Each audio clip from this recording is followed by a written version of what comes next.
అంటే ఏదో ఒక విధానాన్ని మనం పట్టుకుంటే హాయిగా ఏ ఆలోచన లేకుండా అది అనుసరించవచ్చు. ఈ వ్యతిరేకతల్ని, ఈ సంఘర్షణని నేను అధిగమించగలను అన్నట్టుగా ఆయన చెప్తే అప్పుడు కృష్ణమూర్తి గారు మనకి చెప్తున్నారు. ఏదైనా గట్టిగా పట్టుకుంటాం అనుకోండి, అందులోంచి సంఘర్షణ వస్తుంది. మనం దేన్ని గట్టిగా పట్టుకుంటామో అక్కడే వ్యతిరేకతలు మొదలవుతాయి. అందుకని ఇలాగ మనం లేకపోతే దాన్ని మార్చేసి మరొకటి పెట్టుకోవడం, వీటి వల్ల మనకి ఎప్పుడు కూడా అంతర్గత సంఘర్షణ పెరుగుతూనే ఉన్నది. అంతేగాని అసలు అవగాహన లేకుండా ఏ రకంగా చేస్తున్నా సరే మనం చేసేవన్నీ ఏమిటంటే ఈ సంఘర్షణ, అంటే వ్యతిరేకమైన ఇంట్రెస్ట్లు ఉంటాయి, వ్యతిరేకమైనటువంటి కోరికలు ఉంటాయి. ఉన్నప్పుడు ఎప్పుడు నేనున్న స్థితి నుంచి నేను ఇంకేదో అయిపోవాలని అలాంటి ఉన్నంతసేపు సంఘర్షణ తప్పదు. అది మనకి బోధపరిచి మన ఎప్పుడు కూడా ఈ కోరిక యొక్క మూలానికి వెళ్ళి అవగాహన చేసుకోవడం ఒక్కటే మార్గం. అంతేగాని దాన్ని అణిచేయడం కానీ, లేకపోతే దాన్ని సబ్స్టిట్యూట్ చేయడం కానీ మరొక దానితో, వీటితోటి అంతర్గతమైన అశాంతి, దుఃఖము, సంఘర్షణ తగ్గవు. సంజయ్ ఎవరండి? సంజయ్ గారు. అమ్మా మా తమ్ముడమ్మా. అంటే మొన్న చెప్పాను కదమ్మా, లింక్ పంపించమన్నారు, వింటాను అన్నారని. Okay, okay. అవగాహన అవుతుందా? సరే. ఇవాళ అసలే ఈ టాపిక్ తో మొదలైంది. ఓకే. సరే. ఆ ఇంకా వసంతలత, నీకు అవగాహన అయితే చెప్పు. ఉమ్, అందరికీ నమస్కారం. ఆ అదే టాపిక్ కన్సిస్టెన్సీ, అంటే స్థిరత్వం అనే విషయం మీద చెప్తున్నారు. అంటే మనం స్థిరంగా ఉందాము, ఏదో ఒక పర్టికులర్ పాత్ పట్టుకొని ఒక particular profession, particular way of life అలా జీవిద్దాము అని జీవిస్తే మనకు చాలా బాగుంటుంది, ఆనందంగా ఉంటుంది. ఏ, ఇలా బాధ అంటే ఇక్కడ ఉండే దాన్ని ఏంటంటే ఫ్లక్చుయేటింగ్ గా ఉండే టైమ్స్ నుంచి మనం బయటపడచ్చు. స్థిరంగా ఉంటే మంచి ఆనందం ఉంటుంది, బాగుంటుంది, సెక్యూరిటీ ఉంటుంది అని మనం ఆలోచిస్తూ ఉంటాం. కానీ ఇవన్నీ మనకు కల్పించినటువంటి ఐడియాసే, థాట్సే. ఆ అసలు ఏది అసలు ఫిక్స్డ్ గా ఇలా ఉంటుంది అని ఎక్కడా లేదు. లైఫ్ అనేది అలా ఒక ప్రవాహంలా నడుస్తూనే ఉంటుంది. ఆ మ- ఏంటది, మార్పు అనేది సహజం. ఒకదాని తర్వాత ఒకటి, ఒకదాని తర్వాత మార్పులు మారుతూనే ఉంటాయి. అయితే మనం ఫిక్స్డ్ గా పెట్టుకున్న గోల్స్ కూడా ఒకవేళ మనం అచీవ్ చేసినంత మాత్రాన మనకి కంప్లీట్ ప్లెజర్ అనేది, కంప్లీట్ ఆనందం అనేది ఉండదు. అక్కడి నుంచి మరొక కోరిక మొదలవుతుంది. ఇలాగా కాన్ఫ్లిక్ట్స్ అనేవి, అంటే మన మైండ్ ఎప్పుడు కాన్ఫ్లిక్ట్స్ తో నిండిపోయి ఉంటుంది. సెల్ఫ్, అది ఆ సెల్ఫ్ అనేదే ఆ కాన్ఫ్లిక్ట్స్ తాలూకు నెట్వర్క్ అన్న విషయాన్ని కూడా మనం గమనించాలి. ఆ ఆ తర్వాత ఒక ఇదే ఈ స్థిరత్వం కోసం ఒక మతాన్నో, ఒక ఆదర్శాన్నో, ఒక ఆదర్శ పురుషుడు రోల్ మోడల్ ని పట్టుకొని మనం కూడా అలాగే జీవిద్దాం, అది మనం చూసుకోం.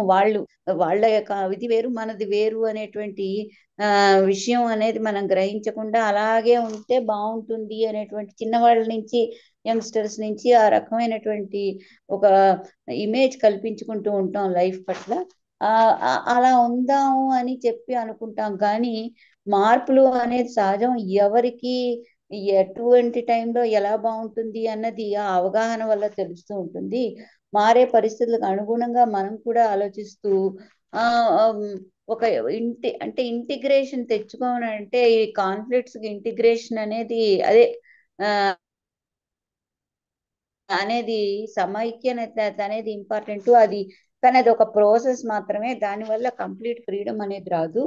ఆ ఈ కాన్ఫ్లిక్ట్స్ అయితే ఎప్పుడు వస్తూ ఉంటాయో, ఎక్కువ అయిపోయినప్పుడు మనిషి డెత్ ద్వారా కానీ, అదే పిచ్చివాళ్ళని ఇలాగా అయిపోతారు. ఆ డెత్ ద్వారా వెళ్ళిపోయిన ఆత్మహత్యలు చేసుకోవడం అవన్నీను. సో మనం చెయ్యవలసింది ఏంటంటే, ఈ కోరిక తాలూకు మూలానికి వెళ్ళి అవగాహన చేసుకోవడం అనేది ఇంపార్టెంట్.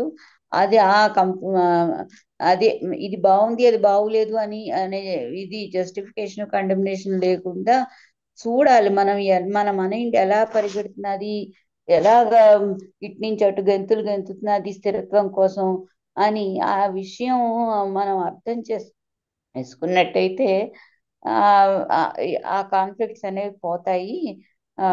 సో అవగాహన అనేది అండర్స్టాండింగ్, కోరిక తాలూకు అండర్స్టాండింగ్ ముఖ్యం.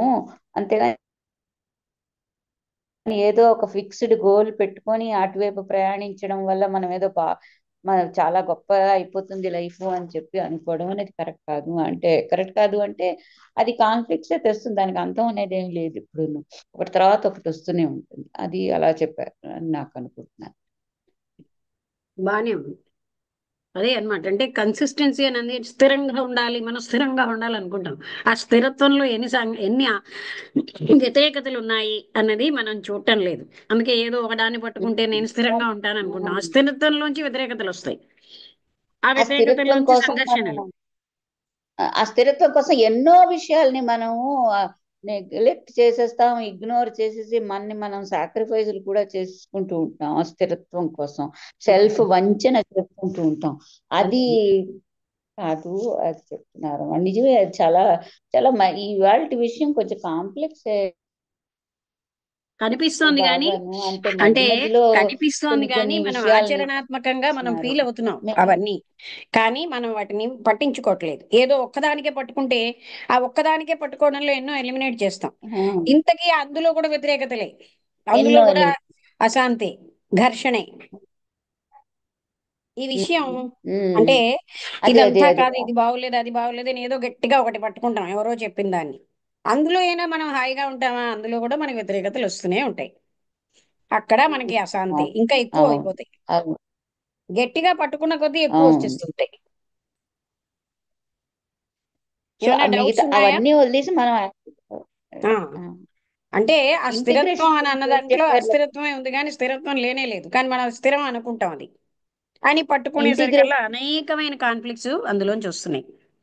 లక్ష్మి, ఇంటిగ్రేషన్ గురించి ఏమిటి చెప్పారు? ఇంటిగ్రేషన్ అంటే అన్నింటినీ, అంటే ఆ సమైక్యత అన్నది కల్టివేట్ చేసుకోవడం వల్ల కాదు. అంటే ఆ సమైక్యత మన ఇన్సైడ్ స్థితి అది. బట్ మనం అంటే ఒకదానికే ఎక్కువ ఇంపార్టెన్స్ ఇవ్వడం అలా కాదు. అంతటిని సమైక్యంగా చూడగలగడం అది మన అంతర్గత స్థితి. అది కల్టివేట్ చేసుకోవడం వల్ల వచ్చేది కాదు. మనం ఏం చేసుకుంటాం అంటే కల్టివేట్ చేస్తాం అనుకుంటాం. కానీ ఈ ఇంటిగ్రేషన్ అనేది అదే పీస్ అన్నమాట, శాంతి. ఇంటిగ్రేషన్ లోనే శాంతి ఉంది.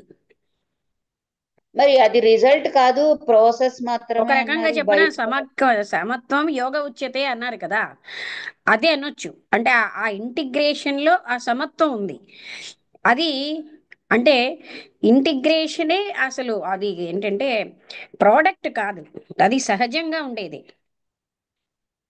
మనకి ఇంటిగ్రేషన్ కోసం ప్రయత్నిస్తే వచ్చేది కాదు. కల్టివేట్ చేసుకుంటే వచ్చేది కాదు ఇంటిగ్రేషన్. అది అంటే అండర్స్టాండింగ్ లోంచి వస్తుంది ఇంటిగ్రేషన్. అవును, అండర్స్టాండ్ అంటే ఫైనల్ అండర్స్టాండింగ్. ఇంటిగ్రేషన్ అనేది ఒక రకమైన రిజల్ట్ లాగా కాదు, రిజల్ట్ కాదు అది.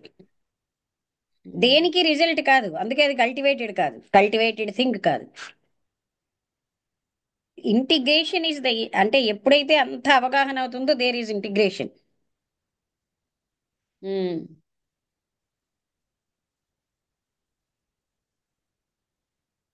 ఉమ్. రాంభద్రి గారు చెప్తారా, లేదా ఎవరికైనా డౌట్స్ ఉంటే అడుగుతారా? చెప్పండి రాంభద్రి గారు, మీ వల్ల కూడా డౌట్స్ క్లియర్ అవుతాయి. అంటే అసలు ముఖ్యంగా మనం చూసుకుంటే తెలుస్తుంది మనలో ఎన్ని సంఘర్షణలు, ఎన్ని వ్యతిరేకతలు ఉన్నాయో. అది ఎవరి నుంచో కాదు, మనలోనే ఉంటాయి.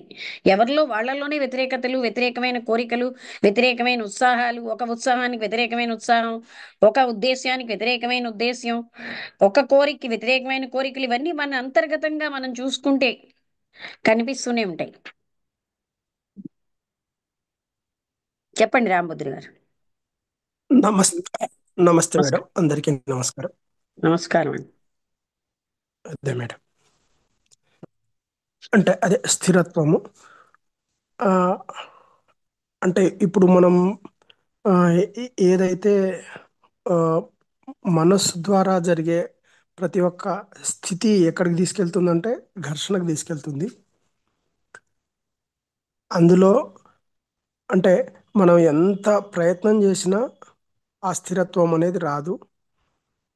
మనం అంటే ఇక్కడ అంటే ఏమంటే ఇప్పుడు ఆయన ఏం చెప్తున్నాడు, అసలు లోపలే వ్యతిరేకతలు ఉన్నాయండి, దానివల్ల ఘర్షణలు అశాంతి ఉంటున్నాయి, ఏదో ఒక దానికి ఉమ్, లిమిట్ అయిపోతే గట్టిగా పట్టించుకుంటే ఉమ్, అప్పుడు అవును ఇన్ని మేడం. సంఘర్షణలు ఉండవు కదా అని. ఉమ్, అంటే అప్పుడు కూడా ఇంకా గట్టిగానే ఉంటాయి. అవును మేడం. అంటే ఇప్పుడు ఏది పట్టుకున్నా మళ్ళీ అక్కడి నుంచి అంటే దాంట్లో కూడా వ్యతిరేకతలు ఉన్నాయి కదా మేడం. అదే అంటే అదే ఆ, ఉమ్. ప్రతి అది ఏదైనా పట్టుకోవచ్చు. అనుకరించేమనుకోండి, అతను ఏమంటున్నాడు, అనుకరించడం ఉమ్, వల్ల మన ఆలోచన వాడం, ఆలోచన లేకపోతే సంఘర్షణలు తగ్గిపోతాయి. కానీ అవును. అనుకరణలో కూడా ఉమ్, ఏదో గట్టిగా పట్టుకుండేసరికల్లా అక్కడే సంఘర్షణ మొదలు, ఉమ్, అక్కడే వ్యతిరేకతలు మొదలు. అవును మేడం. అంటే ఏ పద్ధతి ద్వారా కూడా అది సాధ్యం కాదు అనేది చెప్తున్నారు. ఆ, అంటే విచారణ అంటే ఇప్పుడు మనకు వచ్చే వ్యతిరేకత ప్రతి వ్యతిరేకతకు ఒక విచారణ ద్వారా ఆ, అంటే ఛాయిస్లెస్ అవేర్నెస్ అంటే మళ్ళీ అక్కడ మనస్సు అనే ఒక స్థితి పెట్టకుండా దాన్ని గమనించి దాని యొక్క మూలం మూలం యొక్క శోధన జరుగుతుంది. విచారణ ద్వారా మూలం శోధన జరిగినప్పుడు అక్కడికి అక్కడికి ఆ పరిస్థితి అదుపులోకి వస్తుంది. అక్కడ స్థిరత్వం ఏర్పడుతుంది అనేది చెప్తున్నారు. ఆ, అంటే ఇలా విచారణ ద్వారా జరిగే ఆ, ఆ, అంటే ఆ ప్రతి ఒక్క వ్యతిరేకతను ఇలా విచారణ ద్వారా ఎదుర్కొని స్థిరత్వాన్ని ఈ సాధించాలి అని విచారణ అన్న చెప్పి. పదం ఎందుకు తీస్తున్నారు అంటే, మనం ఏ ఉమ్, విచారణ చేయకపోయినా మనలో వ్యతిరేకతలు ఉన్నాయి. మనం ఉమ్, ఏదైనా గట్టిగా పట్టుకుంటాం అనుకోండి, అక్కడ ఒక వ్యతిరేకత వస్తుందా లేదా? వస్తుంది ఈ మేడం, ఈ మతం ఖచ్చితంగా కాదు ఆ వస్తుంది. మతం అని అక్కడ వ్యతిరేకతలు ఉన్నాయి. అవు- సో అవును అక్కడ మేడం. ఇంకా గట్టిగా ఉంటాయి, గట్టిగా పట్టుకున్న కొద్దీ గట్టిగా ఉంటాయి. ఉమ్, అదే మేడం.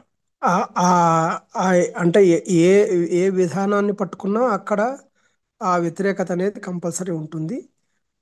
ఆ అలా కాకుండా అంటే ఈ అతను ఈ ఇప్పుడు యొక్క ఎందుకు కన్సిస్టెన్సీ అని పెట్టారంటే, ఒక దాన్ని ఉమ్, పట్టుకుంటే స్థిరంగా ఉండొచ్చు కదా అని. ఆ స్థిరత్వంలో అవును. అక్కడ స్థిరంగా ఉండము, అక్కడ కూడా కాంట్రడిక్షన్స్, కాన్ఫ్లిక్ట్స్, సంఘర్షణలు అన్నీ ఉంటాయి. అయితే అవును మేడం. స్థిరత్వం ఎలా వస్తుంది, మనకి ఏ విధంగా శాంతి వస్తుంది, సమైక్యత ఉమ్, శాంతి రావాలంటే ఏం చేయాలి? ఉమ్, ఆ కోరిక అదే మేడం. విధానాలను అవగాహన చేసుకోవాలి. అవును మేడం. అవును మేడం. ఆ కోరిక విధానాలను అవగాహన చేసుకొని ఇది చేసినప్పుడు అది ఆ ఆ ఆ యొక్క స్థితిలో నిలబడడానికి అవకాశం ఉందని చెప్తున్నారు. నిలబడడానికి ఎక్కడా లేదు, ఏది నిలబడదు. కానీ అవగాహన ఉమ్, చేసుకుంటే ఈ ఘర్షణలు అవి తగ్గుతాయి. ఎక్కడా నిలబడ్డం ఏది కాన్స్టెంట్ ఉమ్, కాదు ఈ విశ్వంలో. ఉమ్. అంటే ఇప్పుడు నాకు సొంత అనుభవం కొంత చెప్పాలి మేడం. నేను ఇప్పుడు మన క్లాసులకు రానప్పుడున్న స్థితికి ఇప్పటికి కొంచెం చాలా తేడా వచ్చింది. అంటే అప్పుడు పూర్తి సంఘర్షణల్లో ఉండేవాడిని.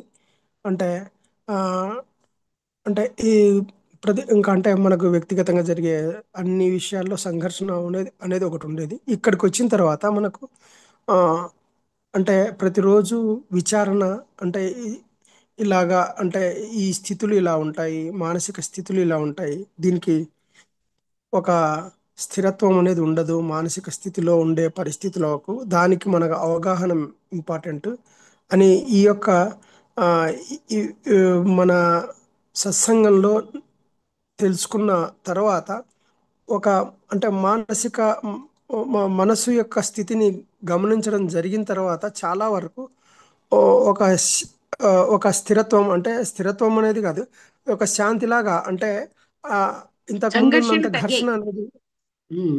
చాలా తగ్గిపోయింది మేడం. సంఘర్షణ తగ్గడంలో ఎంత అంటే ఊహించలేనంత తగ్గింది మేడం. అది అది మాత్రం 100%.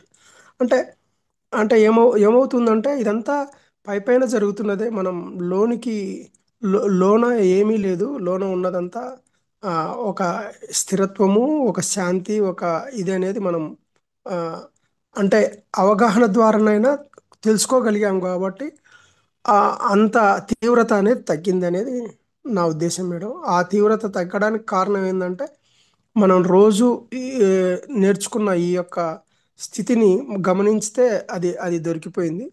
అందువల్ల ఇంతకు ముందు ఉన్న స్థితికి ఇప్పటికి చాలా తేడా అనేది గమనించగలుగుతున్నాం. ఆ, అంటే ఆ ఒత్తిడి తగ్గింది. ఆ, మానసిక సంఘర్షణ యొక్క ఒత్తిడి తగ్గి స్థిరత్వము ఒక అంటే ఒక మనకు తెలియని పరిస్థితిలోనే ఏర్పడిపోయింది అది. అంటే ఏదైనా వచ్చింది అని అంటే అది దానికి అంత లేదు, ఇంతకు ముందు ఉన్నంత ఆ, స్థితి లేదు అనేది గమనించగలుగుతున్నాం మేడం.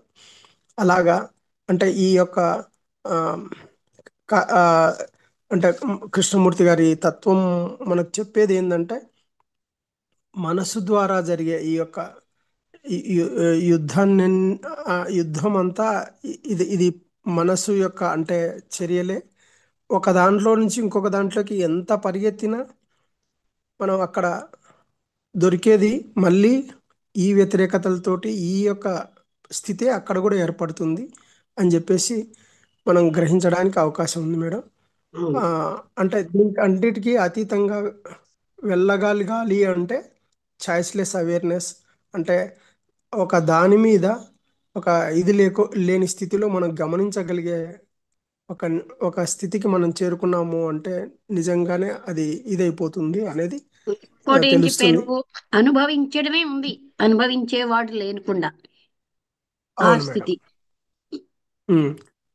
అనుభవించేవాడు ఉన్నాడు అంటే మళ్ళీ ఇక్కడ సమైక్యతకు దూరంగా వచ్చిన స్థితే ఏర్పడుతుంది. అంటే ఈ ఈ మానసిక స్థితికే అది వాట్ ఈజ్ లోనే అన్న మనం దానికి ఉన్నాం. యథార్థానికి దూరంగా అయిపోయింది. యథార్థానికి దూరంగా ఉండడం వలన అనేది ఈరోజు గ్రహించడానికి అవకాశం దొరికింది మేడం. థ్యాంక్ యూ ఎందుకంటే మేడం. అనుభవించేవాడిని మనసు సృష్టిస్తోంది. అవును మేడం, మనసే సృష్టిస్తుంది. ఎక్కడైతే మనసు ఆ, ఆ, అంటే సృష్టించి నేను ఇది చేస్తుందో. ఆలోచిస్తున్నాను అన్నదా ఆ నేనుని కూడా మనసు సృష్టిస్తోంది. ఆలోచించేవాడిని మళ్ళీ వేరేగా ఉన్నావని చూపిస్తోంది. అవును మేడం. చూసేవాడు వేరేగా ఉన్నాడు, ఎక్కడైతే అబ్జర్వ్ చేసేవాడు ఆ, వేరేగా ఉన్నాడు, అనుభవించేవాడు వేరేగా ఉన్నాడని మనసు చూపిస్తోంది. అవును మేడం. అవును madam. Okay madam, thank you. Okay అండి, బానే ఉంది. సాగర్ గారు, వెంకటేష్ సాగర్ గారు ఏమైనా మాట్లాడతారా? ఇంకెవరైనా, నాయుడు గారు, ఎవరికైనా డౌట్స్ ఉంటే అడగండి.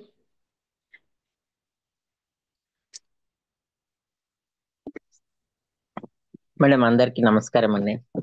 నమస్తే అండి, ఆ, స్థిరత్వం అనేది మనం ఎప్పుడు కోరుకుంటుంటాము. అంటే అసలు స్థిరత్వం అనేది ఫిజికల్ గా కూడా ఉండదు. అంటే మన స్థిరంగా మన బాడీ అనేది ఒక విధంగా కూడా ఉండదు. అలాంటిది సైకలాజికల్ గా స్థిరత్వం అనేది మనం దాన్ని కావాలని కోరుకుంటాం. ఒక మతాన్ని కోరుకుంటాం, లేకపోతే ఒక గురువును కానీ ఎవరినైనా ఆశ్రయించి మనకు ఆయన ఏదైనా ఒక మంత్రోపదేశం చేస్తే దాన్ని ఎప్పుడు మననం చేసుకుంటూ స్థిరత్వం పొందాలనుకుంటాం. కానీ అమ్మ మళ్ళీ ఆ స్థిరత్వంలో నుంచి మన మనసు ఇంకా ఏదో కోరుకుంటుంది. దాని తర్వాత ఇంకో గురువుని పట్టుకోవడం, ఇలా అంటే మనసు ఎప్పుడు చంచలత్వంతో ఒక దాన్ని స్థిరంగా ఒక దాని మీద కాన్స్టెంట్ గా అనేది ఉండదు. అది ఎప్పుడు దానివల్ల మారుతూనే సంఘర్షణ. ఉంటది. ఉం? సంఘర్షణ. ఆ సంఘర్షణ వల్ల ఒకదాని తర్వాత ఇంకొకటి, ఒక ఆలోచన తర్వాత ఇంకో ఆలోచన రావడం, ఇలా మారుతూ ఉంటుంది. ఆ మారటంలోనే ఆ స్థిరత్వం అనేది లేదనేది గ్రహించదు. ఆ స్థిరత్వం లేదనేది గ్రహిస్తే గనుక ఆ మనసు ఒక నిశ్చలంగా ఉండటం మనం అవగాహన చేసుకోగలుగుతాం అనుకుంటున్నాను మేడం. Thank you.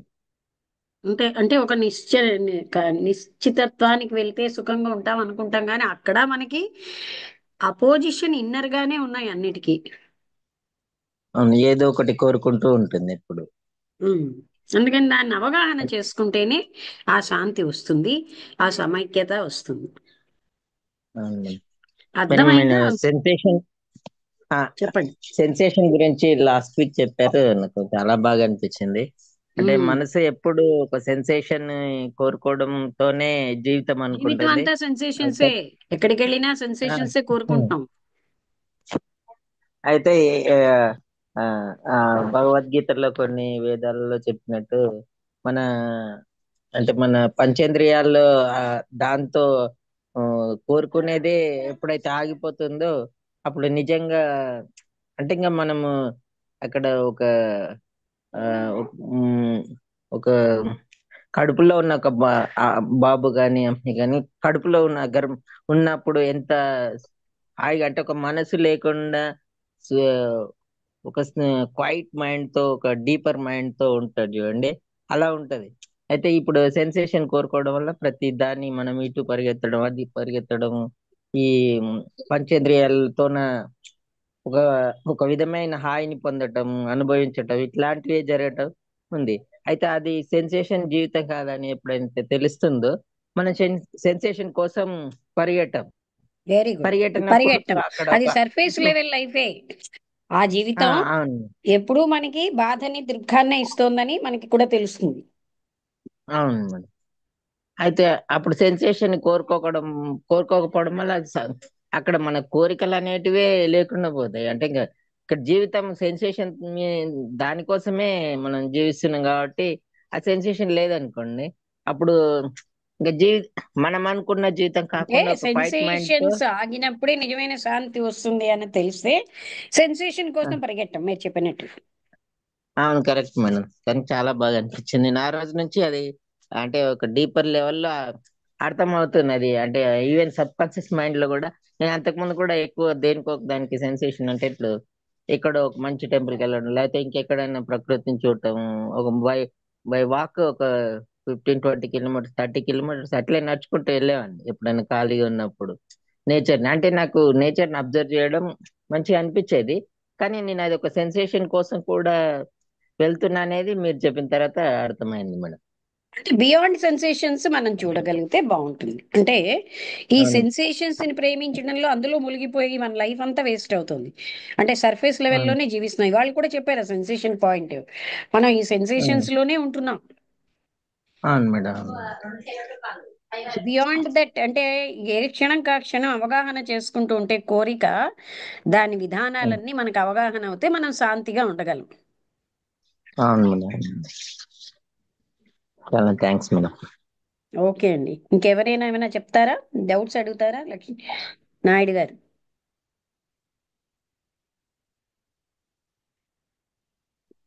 లేదమ్మా, లేదు, బాగానే అర్థమవుతుంది. శ్రీనివాస్ గారు మీరు ఏమైనా మాట్లాడతారా?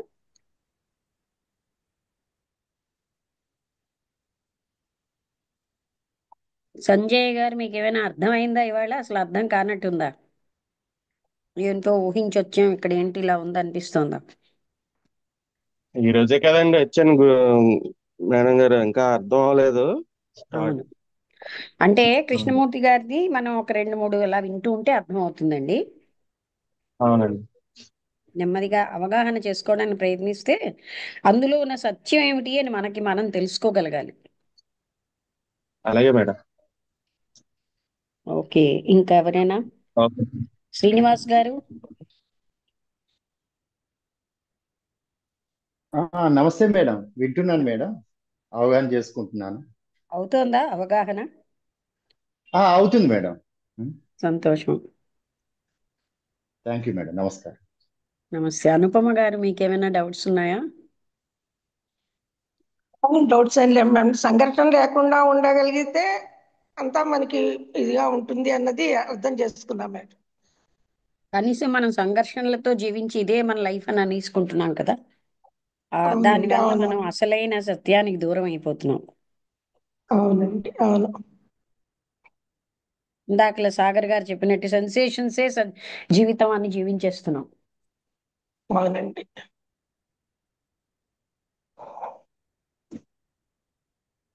ఓకే, ముగించేద్దామా అయితే? అలాగే రమణ గారు మీకేం డౌట్స్ లేవు కదా? లేవమ్మా, లేవమ్మా, అర్థమవుతుందమ్మా. ఓకే, ముగించేద్దాం. నమస్తే అండి.